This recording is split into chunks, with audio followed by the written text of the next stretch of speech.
The first time Claire Bennett heard her name inside the Bennett estate after 7 years of silence, it was not spoken with affection.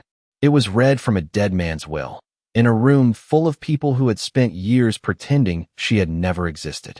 "To my first daughter-in-law, Claire Bennett," Attorney Thomas Caldwell said, his voice steady enough to make the words feel heavier than thunder. Andrew Bennett stood so quickly that the legs of his chair scraped across the polished floor. Beside him, Madison Reed's fingers loosened around her crystal water glass, and for one suspended second, everyone in the room seemed to forget how to breathe. Claire sat in the last row, exactly where Andrew had told her she belonged, wearing a simple navy dress and the only pearl earrings she had kept from her old life. She did not move. She did not smile. She only looked at the sealed gray envelope in Thomas Caldwell's hand and felt the past rise around her like cold fog from the grounds outside. The Bennett estate sat on 20 acres outside Greenwich, Connecticut, all white columns, black shutters, manicured hedges, and old money pretending it was good taste. Claire had once known every hallway by heart. She knew which stair creaked near the east landing, which window in Henry Bennett's library let in the best afternoon light, and which cabinet held the lemon tea he liked after his stroke. To the Bennetts, she had been Andrew's first wife, the schoolteacher he had married before he understood what kind of woman a man with his last name was expected to choose. To Henry, at least for a time, she had been something else. She had been the one who remembered his medications, answered his late-night fears, read to him when his eyesight blurred, and sat beside him when the rest of the family sent flowers instead of showing up. But families like the Bennetts had a talent for rewriting history with the confidence of people who believed money came with editing rights. After Andrew left her for Madison, Claire's years of care became an inconvenience. Her devotion became desperation, and her quietness became proof that she had never belonged there at all. Andrew had made sure of it. He had stood in the same library where she once folded blankets over his father's knees and told her their marriage had become a liability. Not a heartbreak, not a failure, not even a tragedy. A liability. That was Andrew's gift. He could take a human life, wrap it in a business term, and somehow expect applause. The divorce that followed was clean in the way a scalpel was clean. His attorneys kept the house, the accounts, the cars, and most of the story. Claire left with 2 suitcases, a box of books, and a photograph of Henry smiling beside her in the rose garden on a spring morning when he had been well enough to stand. She built a smaller life after that, 3 rooms above a bakery in Stamford, a used sedan that complained on cold mornings, and a teaching job where children still believed fairness was something adults practiced. She told herself she was free. Some days, she almost believed it. Then Henry Bennett died, and the letter came. The first letter had not come from Andrew, which was probably why it reached her at all. It arrived on a gray Tuesday afternoon in a cream envelope thick enough to feel expensive and cold enough to feel legal. Claire had been grading spelling tests at her small kitchen table, the scent of cinnamon rolls drifting up from the bakery below, when she saw the Bennett name printed in the corner. For a moment, she did not touch it. 7 years had passed, yet that name still had a way of turning the air thin around her. She thought of Andrew standing in the doorway of Henry's library, one hand in his pocket, telling her she was being unreasonable for wanting fairness. She thought of Madison's perfume lingering in places it never should have been. She thought of the way people stopped calling after the divorce, as though kindness were a social risk they could not afford. When she finally opened the envelope, her hands were steady only because she forced them to be. The message inside was brief, formal, and unmistakably serious. Henry Bennett had passed away at the age of 78, and Thomas Caldwell, attorney for the Bennett family, requested Claire's presence at the reading of his last will and testament the following Friday at 10 o'clock in the morning. Claire read the words 3 times. Then she set the letter down beside a stack of children's essays about autumn leaves and stared at the rain tapping softly against the window. Henry was gone. The old man who used to pretend he hated soup, then finish every bowl she made. The man who had once gripped her wrist with surprising strength after his stroke and whispered, "Do not let them make you small, Claire." The man she had still written to every Christmas, even after Andrew made it clear she was no longer welcome on Bennett property. She had not expected grief to come so quietly. It did not knock her down. It sat beside her like an old visitor and waited. That evening, she called the number on the letter. A young receptionist answered, placed her on hold, then returned with an apology so polished it sounded practiced. Mr. Caldwell was unavailable. Someone would call her back. No one did. The next morning, Claire tried again. This time, the line rang until voicemail. By Thursday, she had almost convinced herself the invitation had been a mistake. Maybe Henry had forgotten to remove her name from some old file. Lamp. In the picture, he stood beside her in the rose garden, thinner than he had been before the stroke, but smiling with a softness few people ever saw. Claire remembered the last sentence he had written to her in his final Christmas card. The truth has a longer memory than people think. By Friday morning, she was dressed before sunrise. She chose the navy dress because it was plain, respectful, and hers. Not something Andrew had bought. Not something Madison could mock as desperate. Hers. She drove the 34 miles to Greenwich with both hands on the wheel, passing coffee shops, school buses, stone walls, and houses with lawns so perfect they looked almost suspicious, because apparently even grass performed better when old money was watching. When the Bennett estate appeared beyond the iron gates, Claire felt her breath catch. The house looked unchanged, which felt insulting. The same white columns. The same black shutters. The same long gravel drive where she had once stood in the rain while Andrew loaded her suitcases into the trunk as if he were sending away a problem, not ending a marriage. A valet looked confused when she gave her name. Inside, the marble foyer smelled of lilies, beeswax, and expensive grief. Voices drifted from the drawing room. Claire stepped toward them, carrying nothing but her purse, Grace's letter, and the part of herself Andrew had failed to bury. Claire had forgotten how silence sounded inside a wealthy room. It was not peaceful. It was polished, disciplined, and full of people measuring one another without moving their lips. The drawing room had been arranged as if grief itself had hired an interior designer. White lilies stood in tall glass vases. Heavy drapes softened the morning light. A silver tray of untouched coffee sat near the fireplace, beside small china cups that probably cost more than Claire's monthly grocery bill, because apparently sorrow tasted better when served on porcelain. Andrew stood near the center of the room in a charcoal suit, his hair perfectly combed, his expression carefully wounded for public viewing. Madison Reed sat beside him on the cream sofa in a black dress that was elegant enough to suggest mourning and expensive enough to suggest victory. A few Bennett cousins occupied the far chairs, along with 2 board members from Bennett Holdings and an Aunt Claire remembered mostly for wearing diamonds at breakfast. When Claire stepped in, conversation stopped in small, unnatural pieces. First the cousins, then the board members, then Madison, whose eyes moved over Claire's dress, her shoes, her simple purse, and finally her face with the slow interest of someone inspecting a cracked teacup. Andrew turned last. For 1 second, genuine alarm broke through his polished mask. Then it vanished, replaced by the faint, controlled smile he used when he wanted a room to believe he was the reasonable one. "Claire," he said, as though her name were an unexpected stain on his cuff. "This is a private family matter." She felt the old instinct rise, the trained apology, the urge to make herself smaller so no one would be uncomfortable. It had taken years to understand that Andrew had not wanted peace. He had wanted obedience with better lighting. Claire held her purse in both hands and looked past him toward Thomas Caldwell, who stood near Henry's old writing desk with a leather folder under one arm. Thomas was in his late 60s, tall and spare, with silver hair, wire-rimmed glasses, and the kind of face that had spent 4 decades telling rich people things they did not want to hear. He looked at Claire not with surprise, but recognition. "Mrs. Bennett," he said, "thank you for coming." The title moved through the room like a dropped match. Madison's smile sharpened. "Surely you mean Miss Bennett no longer," she said softly, sweet enough for the room and cruel enough for Claire. "Andrew and Claire have been divorced for years." Thomas did not blink. "I am aware of the marital history, Mrs. Reed." The use of Madison's own last name landed exactly where he meant it to land. One of the cousins looked down at his shoes. Andrew's jaw tightened. "Thomas, perhaps we should discuss this outside before we begin." "There is nothing to discuss outside," Thomas said. "Everyone required to be present is now present." Claire's heartbeat pressed against her ribs, but her face remained still. She took the only empty chair, the one in the back near the bookshelves, and sat beneath Henry's portrait. In the painting, Henry Bennett looked younger, proud, and almost severe, one hand resting on the arm of a leather chair, the other holding a pair of reading glasses.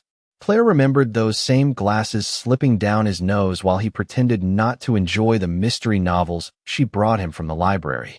She remembered his voice after the stroke, rough but clear, telling her that kindness was not weakness, no matter how often his son confused the two. Andrew remained standing a moment too long, as if waiting for Claire to embarrass herself by leaving. She did not. Madison crossed one leg over the other and leaned slightly toward him. "Let her stay," she murmured, still loud enough to be heard. "Maybe it will help her move on."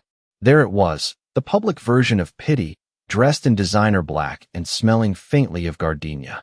Claire looked at Madison, not angry, not afraid, simply awake. For 7 years, she had imagined this room as a place that could still hurt her. Now she understood that the room had no power. The people in it only borrowed power from secrets, signatures, and old fear. Thomas opened the leather folder.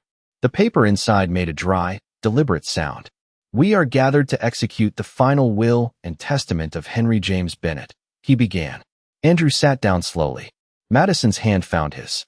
Claire watched Thomas turn the first page, and somewhere beneath the ache of memory, she felt something steadier begin to rise. Henry had asked her to come. Whatever came next, she had not walked into that room by accident. Thomas Caldwell read the preliminary clauses with the patience of a man who understood that the most dangerous words in a will were rarely the first ones. He began with Henry's charitable donations, $200,000 to the rehabilitation wing at Greenwich Hospital, $50,000 to the public library he had complained about for 20 years while secretly funding its children's program, and a scholarship in his late wife's name for students pursuing nursing degrees. Claire felt her throat tighten at that last one. Henry had never been sentimental in public, but he had carried love like a pocket watch, hidden, old-fashioned, and somehow still working. Around the room, the Bennett relatives listened with polite discomfort, the way wealthy people listened when money escaped the family bloodstream and wandered into the hands of ordinary citizens. Andrew's posture remained composed, but Claire noticed the smallest movement in his right hand, thumb rubbing against his index finger, a habit from their marriage whenever numbers did not obey him. Madison sat very still, her gaze fixed on Thomas, her face arranged into sympathy so perfect it looked rented. Then came the personal items. Henry left his collection of first-edition legal biographies to Yale, his antique fishing rods to a cousin in Maine, his mother's silver tea service to Aunt Patricia, who immediately looked insulted that it was not something larger, because even grief apparently needed square footage. Andrew received Henry's vintage watch, a framed photograph of the original Bennett warehouse, and a letter to be opened privately. The room shifted. Not dramatically, not yet, but enough. Andrew had expected more. Everyone had. Bennett Holdings was not just a company. It was the spine of the family, a logistics empire Henry had built from 3 delivery trucks into a national operation with offices in 6 states and contracts that made bankers smile like trained reptiles. Andrew had spent years presenting himself as the natural heir, the son who had gone to Wharton, joined the board, given speeches at charity luncheons, and learned to say legacy, as if he had personally invented the word. He leaned forward slightly. "Thomas," he said, his voice smooth but tighter now, "perhaps we can move to the corporate provisions." Thomas turned a page. "We will proceed in the order Mr. Bennett specified." That was the first visible crack in Andrew's control. Madison's eyes flicked toward him, quick and sharp. Claire lowered her gaze to her hands. She remembered those corporate dinners, the ones where Andrew had asked her to smile, refill glasses, remember names, and never speak too long about her. Classroom because education stories did not play well with investors. She remembered Henry watching from the head of the table, silent, taking in more than anyone knew. Later, after guests left, Henry would ask her what she thought of the men Andrew admired. "Too loud," she had once said before she could stop herself. Henry had laughed for nearly a full minute, a dry, delighted sound that filled the kitchen. "That is the first honest thing anyone said tonight," he told her. Thomas continued. Madison received a diamond brooch Henry's wife had once owned, along with a note thanking her for her companionship during the final years of his life. Madison's chin lifted, satisfied for half a breath, until Thomas added, "The note further states that the item is not to be sold, leveraged, or represented as a controlling family asset. A cousin coughed into his hand. Andrew's face hardened. Madison's mouth closed like a door. Claire could almost hear the machinery inside the room changing speed. This was no longer a ceremony. It was a map, and Henry had drawn borders none of them expected. The corporate provisions began with Gerald Bennett, Henry's younger brother, receiving a small non-voting share package and an advisory title that sounded important enough to sue the man at cocktail parties, but useless enough to keep him away from decisions. 2 longtime employees received retirement trusts. A warehouse manager in Ohio received enough money to pay off his mortgage. Andrew exhaled through his nose, barely audible. "This is absurd," he said under his breath. Thomas heard him anyway. "It is also legally binding." Claire looked toward the windows. Beyond the glass, the rose garden had been trimmed for spring, the bushes bare but alive, waiting with the stubborn dignity of things that knew how to survive winter. She had not come for money. She had told herself that in the car, in the foyer, in the chair beneath Henry's portrait.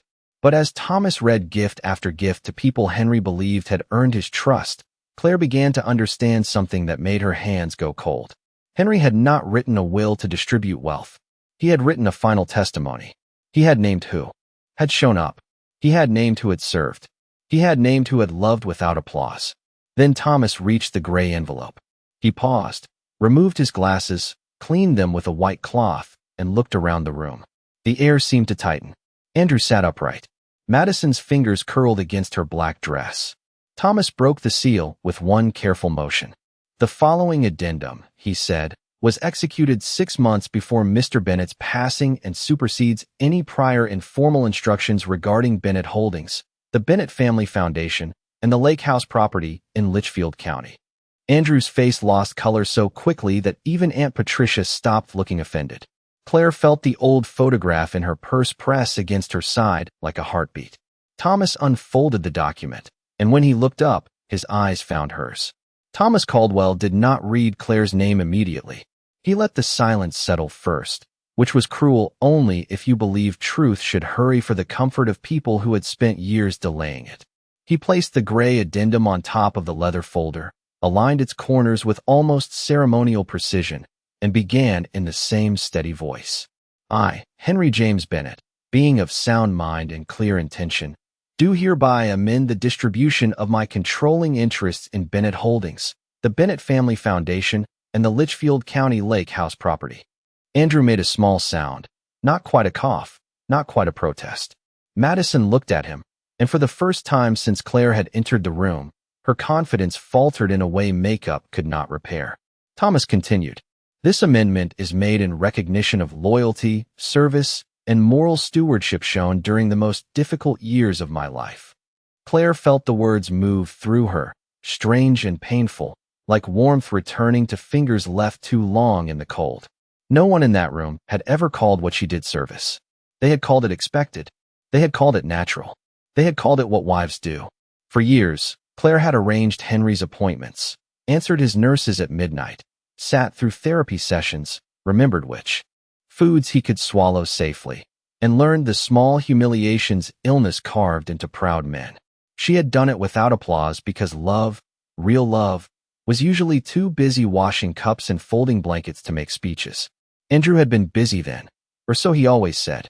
Meetings in Manhattan, strategy dinners, flights to Chicago, urgent calls that somehow became less urgent when Madison began joining them. Claire had believed him longer than she liked to admit. That was the embarrassment betrayal left behind. Not only that someone lied, but that you built a whole house of trust around the lie and watered the flowers outside. Thomas turned to the next page. "To my son, Andrew Bennett, I leave a reduced ownership position consisting of 12% non-controlling equity in Bennett Holdings, subject to the restrictions outlined below." The room shifted as if the floor had tilted 1 quiet inch. Aunt Patricia's eyebrows rose. Gerald Bennett, who had been nursing his resentment like a small pet all morning, suddenly looked less resentful and more entertained. Andrew stared at Thomas. "Reduced from what?" he asked. His voice was still calm, but the calm had seemed now. Thomas looked over his glasses. From the previous draft executed 3 years ago, Madison's hand slid away from Andrew's. It was a tiny movement, almost graceful, and Claire suspected no one, but she noticed it. But she did. She had spent 10 years learning the private language of rooms where people pretended not to react. Andrew leaned forward. My father and I discussed the company extensively. He intended for me to remain in control. Your father discussed many things, Thomas replied. He signed this. The sentence was clean, cold, and final. For a moment, Claire almost felt sorry for Andrew. Not because he had lost something, but because he was discovering, much too late, that confidence was not the same as ownership. Then Thomas read the next line, and the last trace of pity left her. To Claire Bennett, whom my son divorced, but whom this family should never have discarded, I leave 40% voting interest in Bennett Holdings, full executive authority over the Bennett family foundation, and the lake house property at 1846 Wren Hollow Road, including all furnishings, records, and personal effects contained therein. Madison inhaled sharply. Someone's coffee cup clicked against a saucer. Andrew did not move at all. Claire heard her own name as if it belonged to someone standing across the room. Someone braver, someone better prepared. 40%. Voting interest. Executive authority. The lake house. Wren Hollow. She saw it instantly. The cedar porch, the narrow dock. Henry wrapped in a plaid blanket watching mist lift off the water before breakfast. It was the only Bennett property that had ever felt human. Andrew's face had gone pale beneath the careful tan he maintained even in winter. That is impossible, he said. Claire is not family. Thomas looked down at the document, then back at Andrew. Your father disagreed. The words were not loud. They did not need to be. Madison turned toward Claire with open disbelief now, as if the plain navy dress had committed fraud by existing in the same room as wealth. This must be some kind of mistake, she said. Henry barely mentioned her. Claire finally spoke, and her voice surprised even her with its steadiness. Henry wrote to me every month. Madison blinked. Andrew turned his head slowly. Claire reached into her purse and withdrew the worn photograph from the rose garden, along with a folded stack of letters tied with a blue ribbon. She did not offer them like evidence. She simply held them in her lap. Thomas nodded once, as though this too had been expected. Mr. Bennett also left a personal statement to be read aloud. Andrew stood. No, Thomas paused. Sit down, Andrew. For the first time in Claire's memory, Andrew Bennett obeyed someone without being asked twice. Thomas Caldwell lifted a single cream-colored page from the folder, and the room seemed to lean toward it. Claire had seen people worship many things inside the Bennett estate: reputation, inheritance, social invitations, the correct school logo on a child's sweatshirt, but never had she seen them worship paper quite so openly. Thomas cleared his throat. This statement is to be read in the presence of my son, Andrew Bennett, my former daughter-in-law, Claire Bennett, and any family members who believe blood alone entitles them to loyalty. Aunt Patricia looked personally attacked by the sentence, which was impressive, considering Henry had managed it from the grave with one sheet of stationery. Thomas continued, I spent the first half of my life building a company and the second half pretending that building a company made me wise. It did not. Wealth can purchase silence, but it cannot purchase character. That lesson came to me late, and like most lessons that come late, it was expensive. Andrew stared at the carpet. His face locked into an expression Claire knew too well, the expression he wore when he wanted anger to look like restraint. Madison sat beside him with her shoulders stiff, no longer touching his hand, no longer performing tenderness for the audience. Thomas read on. During the years following my illness, many people visited me when cameras were present, when board members were expected, or when signatures were required. Claire visited when no one was watching. She brought books without being asked. She remembered the names of nurses. She sat through the ugly hours of recovery when pride has no suit to wear. She never once asked me for money, position, or forgiveness on behalf of my son. Claire closed her eyes for half a second. The drawing room disappeared, and she was back in Henry's library on a winter evening, snow pressed against the windows, a blanket over his knees, a mug of tea cooling on the table. He had been frustrated that day, embarrassed by his own weakness, snapping at her for arranging his pills in the wrong order. She had not cried until she reached the laundry room, where the dryer hummed and hid the sound. 10 minutes later, Henry had rolled his chair into the hallway and said, with the awkward dignity of a man and used to apology, I was unkind. That was not your fault. It had been one of the rarest sentences ever spoken in that house. Thomas's voice pulled her back. Andrew, you were born into a name I hoped you would honor. Instead, you learned how to use it. You mistook control for leadership and comfort for love. You allowed a woman who served this family with more grace than we deserved to be treated as disposable. I was silent too often. That silence was my failure.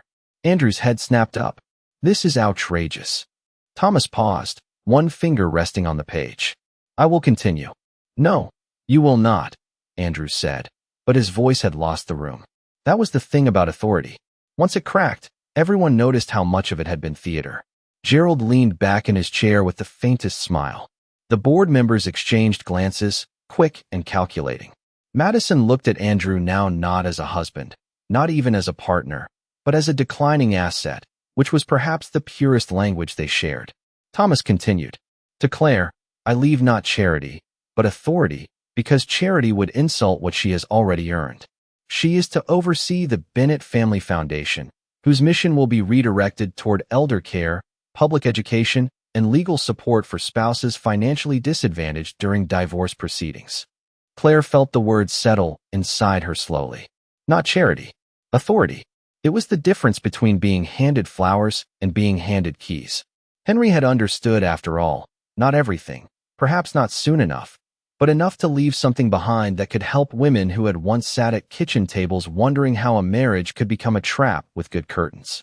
Furthermore, Thomas read, if Andrew attempts to challenge Claire's appointment, conceal her rights, or interfere with her access to these assets, an additional 10% voting interest shall transfer immediately to her control. Madison's face changed completely. Andrew went still. The room did not gasp. It did something worse. It understood. Andrew sat back down as if the chair beneath him had become the only solid thing left in the room. Claire watched him lower himself slowly, one hand flattening against his knee, his wedding band catching the pale morning light. For years, that hand had signed papers that moved money, approved layoffs, closed doors, redirected blame, and finally signed the divorce agreement that left her standing outside her own life with a suitcase in each hand.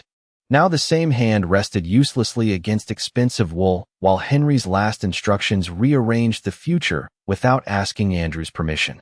Thomas Caldwell set the personal statement aside and drew another document from the folder, this one marked with a blue legal tab and a notary seal. There is an additional matter, he said. The words were quiet, but they landed with the weight of furniture being moved in a locked house. Andrew looked up. Thomas. It was not a request. It was a warning dressed in a first name. Thomas ignored it with the serene confidence of an attorney who had probably disappointed more rich men before breakfast than Claire had met in her entire life. Mr. Bennett anticipated the possibility that this amendment might be challenged on procedural grounds. He therefore requested that I maintain supporting documentation regarding delivery of notices, correspondence, and estate communications. Madison's eyes narrowed. What does that have to do with Claire? Claire noticed that Madison had stopped saying her name like an insult. Now she said it like a problem. Progress, apparently, wore black designer heels. Thomas opened a smaller envelope. 3 formal notices were issued to Mrs. Claire Bennett regarding today's proceeding. The first was mailed to her Stamford address 4 weeks ago. It was returned as undeliverable, despite the address being correct. The second was sent by certified mail. Records show it was redirected to a private post office box in White Plains. A strange stillness entered the room. Claire felt Grace Miller's handwritten letter inside her purse like a pulse. Andrew's expression did not change, but his eyes did. They moved once toward the window, then back to Thomas. It was the look of a man calculating exits in a room with none. That could have been a clerical error, Andrew said. Thomas nodded once. It could have been. That is why Mr. Bennett requested redundant verification. Gerald Bennett leaned forward, no longer pretending disinterest. One of the board members, a woman with silver hair and a burgundy suit, folded her hands in her lap and watched Andrew as if he had become a balance sheet with suspicious numbers. Thomas continued. The private post office box was opened under the authority of Bennett Administrative Services. The authorization form bears your electronic approval, Andrew. Madison turned her head toward him so sharply that one diamond earring flashed under the chandelier. Andrew. He gave her a look meant to silence her, but panic had begun to leak through the edges of him. Our administrative office handles hundreds of communications every week. I do not personally track every envelope. No one suggested you personally tracked every envelope, Thomas said. Only the ones concerning Claire. The room absorbed that sentence and did not give it back. Claire felt no triumph. What rose in her was colder, older, and sadder than triumph. She thought of the unanswered calls, the polite receptionist, the growing shame that maybe she had misunderstood the invitation. Maybe she was once again walking toward a door Andrew had already locked. He had not merely wanted her absent. He had wanted her to doubt her right to arrive. That realization hurt more than the money, more than the house, more than the years of being dismissed by people who could not have managed Henry's pill schedule for a single afternoon without forming a committee. Thomas removed one final item from the envelope, a small digital recorder sealed in a clear evidence bag. Mr. Bennett also left an audio statement to be played only if there was evidence of interference. Andrew stood again, faster this time. Absolutely not. Thomas looked at him over the rims of his glasses. Andrew, if you interrupt this proceeding again, I will note it formally for probate review. Andrew's mouth closed. Madison leaned away from him by several inches, which in Bennett society was basically a public evacuation. Thomas pressed the button. Henry's voice filled the drawing room, thinner than Claire remembered, roughened by illness, but unmistakably his. If you are hearing this, then my son has done what I feared he might do. Claire, I am sorry. Not for what I leave you. For taking so long to say you deserved it. Claire's vision blurred, but she did not lower her head. Henry's recorded breath crackled softly through the speaker. Andrew, legacy is not what a man inherits. It is what remains after people learn the truth about how he treated those who had less power than he did. The recording ended with a click so small it seemed impossible that it could collapse a room. But it did. For several seconds after the recording ended, no one moved. The silence that followed was not the polished silence Claire had noticed when she first entered the drawing room. This one was raw, awkward, and far more honest. It crawled over the silk chairs, the silver coffee tray, the lilies, the portrait of Henry above the mantel, and settled directly on Andrew Bennett's shoulders. He looked smaller inside it. Not ruined, not broken, just suddenly measurable, which for a man raised to believe he was larger than consequence was probably its own private disaster. Madison was the first to recover her voice. Andrew, she said, carefully, as though speaking to someone who had misplaced something valuable and embarrassing in public, is that true? Andrew turned toward her. Do not do this here. Do what? Madison asked. The softness was gone now. In its place was the clean, chilly tone Claire had heard women use at charity luncheons when a donation pledge came in lower than expected. Ask whether you interfered with legal notices involving your former wife. Andrew's eyes flicked toward the board members, then toward Thomas. This is being exaggerated. Thomas closed the recorder case. The probate court will determine the legal significance of the documentation. For purposes of this reading, Mr. Bennett's contingency clause is now triggered. The silver-haired board member in the burgundy suit spoke for the first time, meaning the additional voting interest transfers to Claire. Her voice was calm, but Claire heard the calculation beneath it. She was not taking sides. She was locating gravity. Thomas nodded. Correct. Mrs. Claire Bennett now controls 50% voting interest in Bennett Holdings, pending standard court confirmation, with the remaining voting structure distributed as described in the document. Andrew's expression tightened so violently that Claire almost expected his perfect Windsor not to surrender out of fear. That is not how this company works.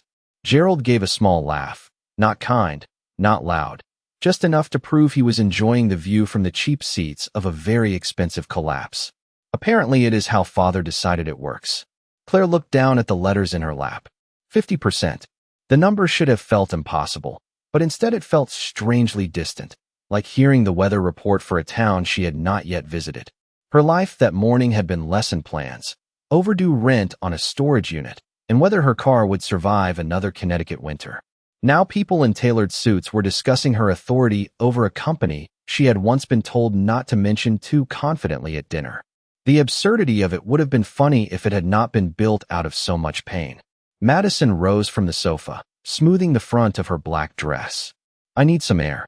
Andrew caught her wrist lightly, not forcefully, just enough to stop her from leaving. Madison. She looked at his hand until he released her. You told me everything was settled, she said. You told me she was irrelevant. The word hung there. Irrelevant. Claire had heard it before, not always spoken, but present in every room Andrew controlled. It was in the way he corrected her stories, interrupted her opinions, introduced her as a teacher with the faint tone of a man apologizing for modest furniture. It was in the settlement offer designed to make survival feel like generosity. It was in every person who had looked through her after the divorce because Andrew's version of events came with better stationery. Thomas placed another document before Claire on the small table beside her chair. Mrs. Bennett, this is a preliminary acknowledgement of your appointment as interim director of the Bennett Family Foundation. You are not required to sign it today, but you may review it. Claire touched the edge of the paper. Her hand did not tremble. That surprised her. Andrew saw it too. His face changed, not with anger this time, but with something closer to fear, because perhaps he finally understood that Claire was not waiting for permission to become real. Claire, he said, lowering his voice into the private register he used when he wanted history to soften her. We should talk. 7 years ago, that voice would have pulled her back into orbit. It would have made her doubt herself, pity him, negotiate against her own dignity, just to keep the peace. Now it sounded like a key turning in a lock that no longer fit. Claire looked at him across the room, past Madison's retreating figure, past the stunned relatives, past the expensive flowers arranged around Henry's absence. No, she said. It was only one word, but it was the first one in years that belonged entirely to her. Thomas gave the slightest nod, almost invisible. The board member in burgundy leaned back. Andrew stared as if she had spoken a foreign language. Claire gathered Henry's letters, slid them carefully into her purse, and placed her palm flat on the acknowledgement document. She did not sign yet. She did not need to hurry. For once, everyone else could wait. Claire did not sign the acknowledgement document while everyone was staring at her. That would have satisfied them too quickly, and for the first time in years she had no interest in making a difficult room easier to survive. She lifted the paper, read the first page slowly, then set it back on the small table with the kind of care she once used when placing Henry's tea beside his reading chair. Thomas Caldwell waited without pressing her. That, more than anything, told her he understood. Authority was not only the right to act. Sometimes it was the right to pause while other people discovered how uncomfortable patience could be. Andrew remained near the sofa, his face drawn tight with a control that no longer controlled anything. Madison had stopped at the doorway, one hand resting against the carved frame. Her body turned halfway toward the hall, but her attention trapped in the room. She had planned to walk out as a statement. Instead, she had become another witness. This is temporary, Andrew said at last, though his voice sounded less like belief and more like a man reading instructions from a machine that had already rejected his card. Probate will take months. The board will not accept this without review. The woman in burgundy adjusted the bracelet on her wrist. The board accepts legal authority, Andrew. That is one of the few traditions we have managed not to ruin. Gerald looked delighted enough to be almost unseemly, but even he had the sense to stay quiet. Claire glanced toward Henry's portrait. She wondered whether he would have enjoyed this. Not the humiliation, perhaps, but the precision. Henry had always admired a clean mechanism, a hinge that worked, a clock that kept time, a contract that said exactly what it meant. Thomas gathered several pages and placed them in a neat stack. The court will receive the full packet this afternoon. Until formal confirmation, Mrs. Bennett has provisional rights to access all foundation records, the Litchfield County property, and Bennett Holdings governance documents relevant to the transferred interest. Andrew laughed once, without humor. You cannot seriously expect me to hand company records to a schoolteacher. There it was. Not ex-wife. Not beneficiary. Not interim director. A schoolteacher. The old insult wrapped in a profession that had done nothing to deserve being dragged into his tantrum. Claire looked at him, and this time she did not feel the familiar sting. She thought of her students standing in line for recess, arguing about fairness with more moral clarity than most adults in that drawing room. She thought of small hands raising questions, of children learning to write their names because names mattered, because being seen mattered. I teach children to read carefully, Claire said. That may be useful with company records. Aunt Patricia made a sound that might have been a cough or a laugh trying to escape a gated community. The board member in burgundy almost smiled. Andrew did not. Madison turned fully back into the room now, her expression cool and searching. You never told me she was close to Henry, she said. Andrew's eyes cut toward her. This is not the time. No, Madison replied. It seems this is exactly the time everyone learns what you did not tell them. Claire saw the shift happen in real time. Madison was not defending Claire. That would have required more generosity than the room currently had in stock. Madison was protecting herself, separating her image from Andrew's damaged one with the clean efficiency of a public relations professional stepping away from a bad headline. Andrew understood it too, and the realization seemed to age him by several years. Thomas closed the leather folder. There is one final administrative matter before we adjourn. Andrew looked exhausted. What now? Thomas removed a small brass key attached to a faded leather tag. The tag was worn at the edges, but Claire recognized it before he spoke. Mr. Bennett instructed that the key to the Wren Hollow Lake house be delivered to Claire today. He crossed the room and placed it in her palm. The metal was cool and heavier than it should have been. Claire's fingers closed around it, and suddenly the drawing room was gone again. She was at the lake house years ago, standing on the cedar porch while Henry pointed toward the water and told her that quiet places reveal loud truths. She had not understood then. She did now. Andrew stared at the key as if it were a verdict. That house was supposed to stay in the family. Claire looked up. It did. No one spoke after that. There are sentences that do not need volume because they arrive already complete. Thomas gave her copies of the documents in a blue folder. Claire placed Henry's letters inside her purse, stood, and smoothed the front of her navy dress. She had entered the room as an unwanted guest.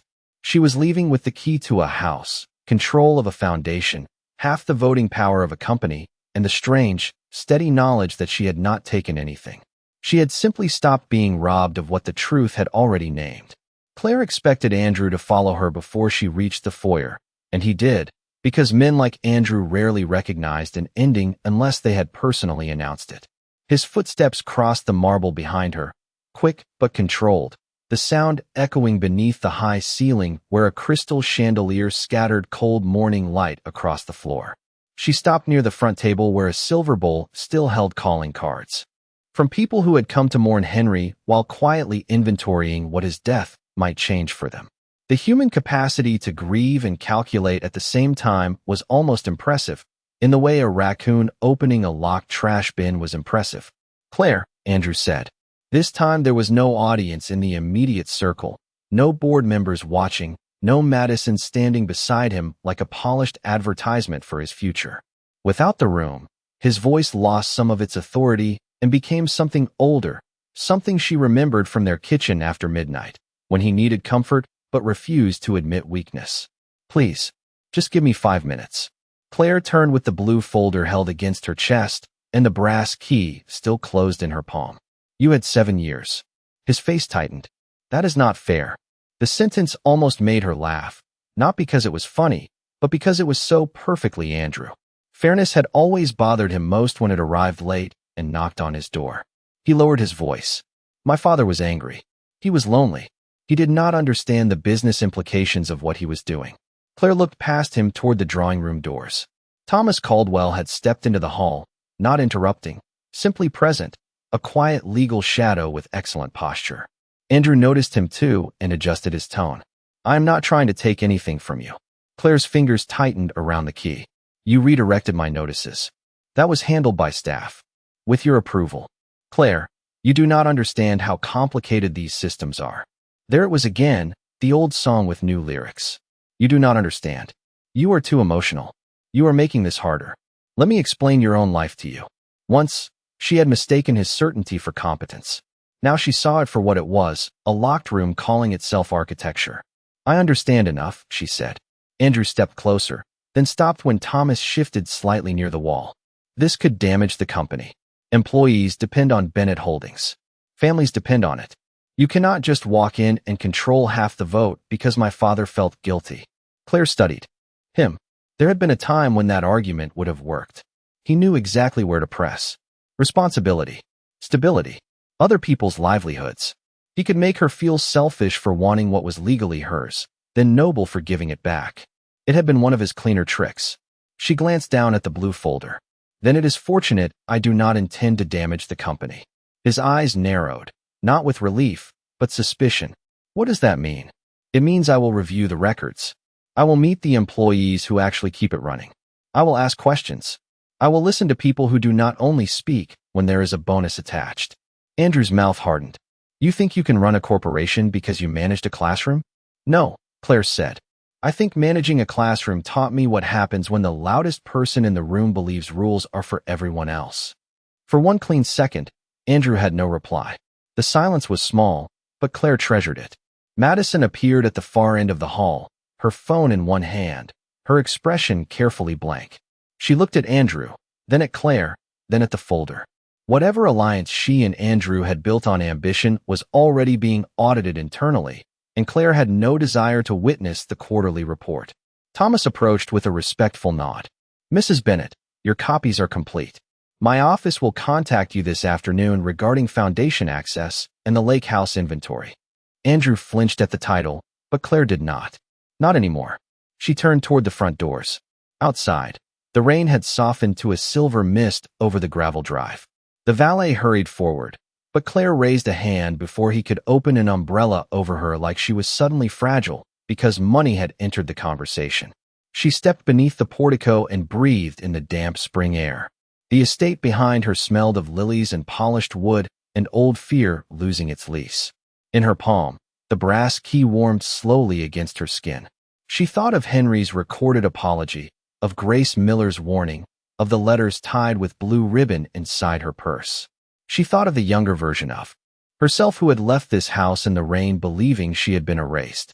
Then she walked to her used sedan at the edge of the drive, opened the door herself, and placed the blue folder on the passenger seat as carefully as if it were sleeping. Claire did not drive back to Stamford right away. The road that led out of the Bennett estate curved past the rose garden, the guest cottages, the old carriage house, and finally the stone wall where the property ended and the rest of the world resumed, as if wealth were a weather system that stopped at the gate. She pulled over beneath a row of bare maple trees half a mile from the entrance and sat with both hands resting on the steering wheel while the rain whispered against the windshield. For the first time all morning, no one was watching her. No one was measuring her dress, her voice, her usefulness, her place. The blue folder lay on the passenger seat, absurdly ordinary for something that had just split open the past. Beside it, Henry's brass key caught a thin strip of gray light. Claire picked it up and turned it over in her palm. Wren Hollow. She had not been there in 8 years. The last time had been the summer before the divorce, when Andrew had canceled their anniversary dinner because of a client emergency that later turned out to have blonde hair, sharp perfume, and a talent for appearing in photographs too close to him. Claire had gone to the lake house alone that weekend under the excuse of checking on Henry's supplies. Henry had been sitting on the porch, watching dragonflies skim the water, his cane leaning against the railing. He had not asked where Andrew was. He had only handed her a glass of iced tea and said, "Some absences explain more than excuses ever could." She had almost cried then, not because the sentence was cruel, but because it was kind. It allowed her to know what she already knew. Now she started the car and drove north instead of south. The trip to Litchfield County took nearly 2 hours, past wet stone fences, small towns with church steeples, diners with neon signs, and fields still brown from winter. Connecticut in early spring had none of the staged beauty people paid landscapers to manufacture. It was raw, damp, and honest, which made Claire trust it more. By the time she reached Wren Hollow Road, the rain had stopped. The lake house appeared at the end of a gravel lane, cedar-sided and weathered, with a green roof, a narrow porch, and windows facing the water. It was smaller than she remembered, or maybe the Bennett estate had spent years making everything else seem too large. Claire parked beside the porch steps and sat for a moment with the key in her hand.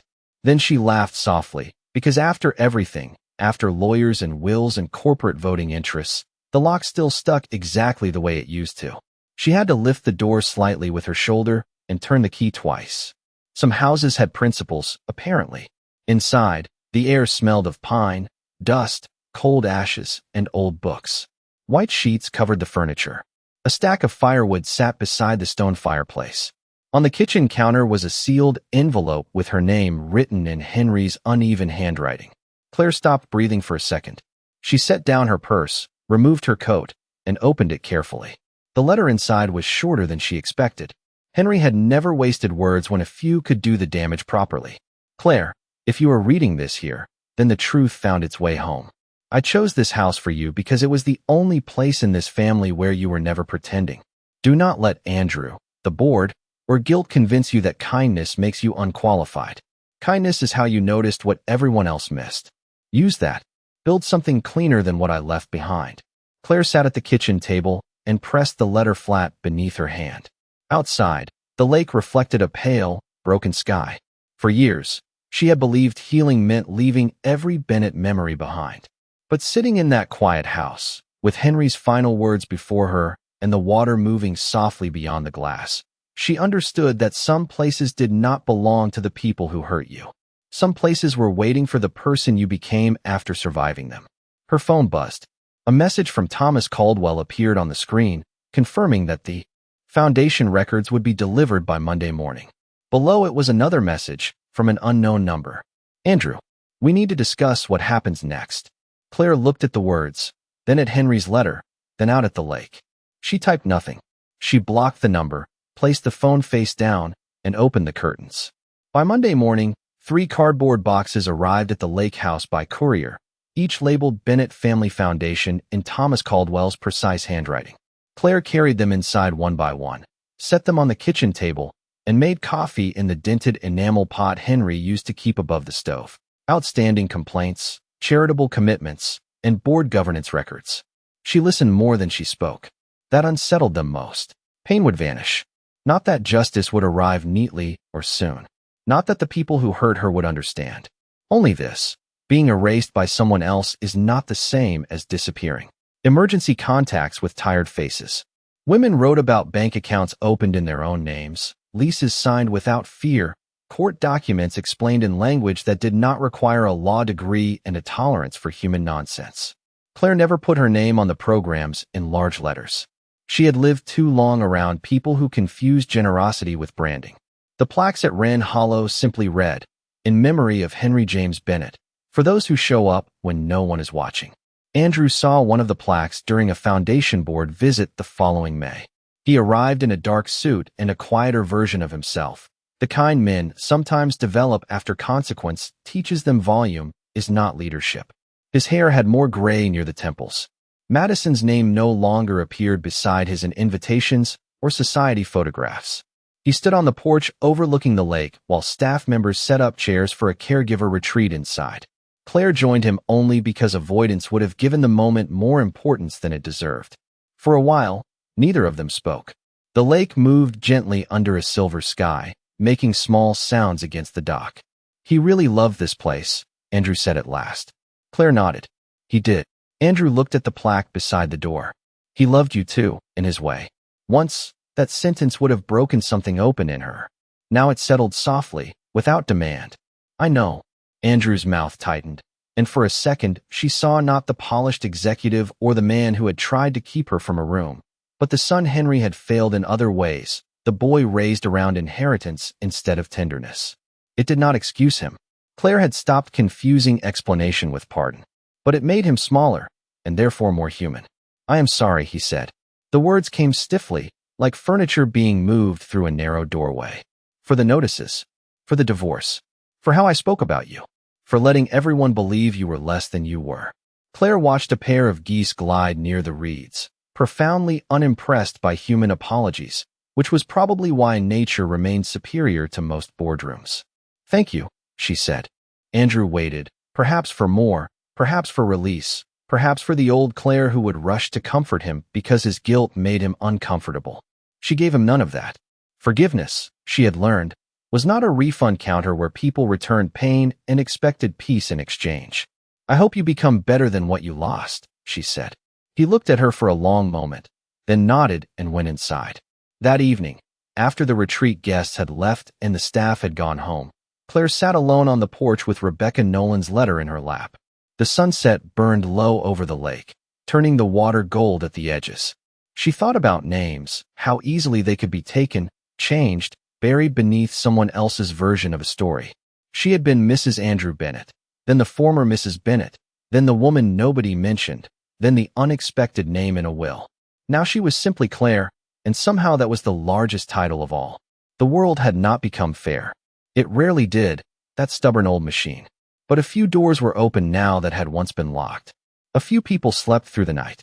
A few children had books. A few women walked into legal offices knowing someone had paid for them to be heard. Claire folded the letter, placed it beside Henry's, and turned on the porch light as the first stars appeared over Wren Hollow. She understood then that justice was not always a courtroom gasp or a fortune changing hands. Sometimes justice was a key warming in your palm, a room no longer afraid of your name, and the quiet decision to build something useful from what tried to erase you.